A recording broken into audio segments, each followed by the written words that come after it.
Hi,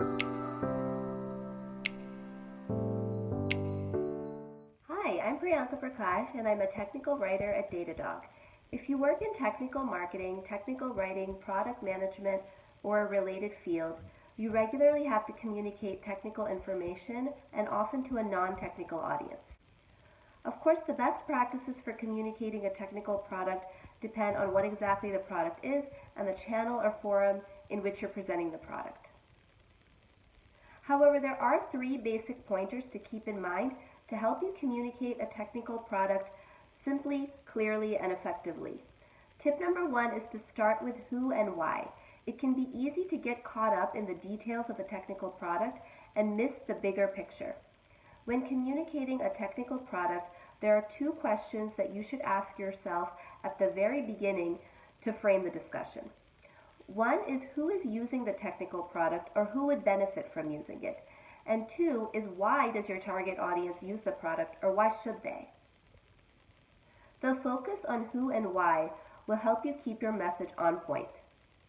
For example, let's say you're producing marketing collateral for an education software platform. Your audience includes teachers and other academic professionals. Find out about the core problem or problems that that audience is trying to solve and why your product is the perfect solution. By focusing on who has a use for your product and the reasons they should use your product, you get the audience engaged in your communications. Tip number two is to focus on impact, not on jargon. After starting out with who and why, you can move forward to explaining your product's technical features and capabilities. If you've been in the technical field for a while, it can be easy to slide into using a lot of jargon in your communications. But unless you're speaking to an equally technical audience, this runs the risk of your audience tuning you out. You can make sure your audience pays closer attention by describing the positive impact your product will have on them. For instance, if you're marketing cybersecurity software, don't spend a whole lot of time on the exact configurations the software has. Instead, focus on the impact the product will have on customers. For example, maybe adopting the software will save companies millions of dollars in revenue each year or reduce the likelihood of a data breach by 60%.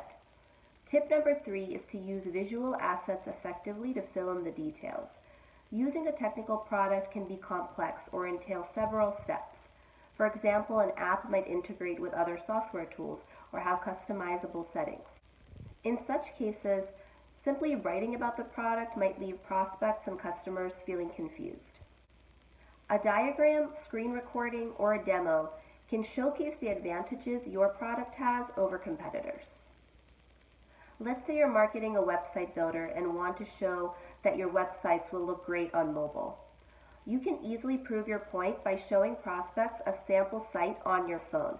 Or if you're marketing video editing software, run a demo where you actually edit a sample video. That way your audience can see how amazing the editing features actually are. While visual assets are highly effective and essential, you also don't want to overwhelm the audience. So choose just a few really powerful visual assets to convey your message. Simply creating a technical product without being able to explain its value or functions isn't very useful. By focusing on who needs your product, why they need it, and the impact your product will have, along with careful use of visuals, you can gain trust with your audience. Thanks for watching, everyone.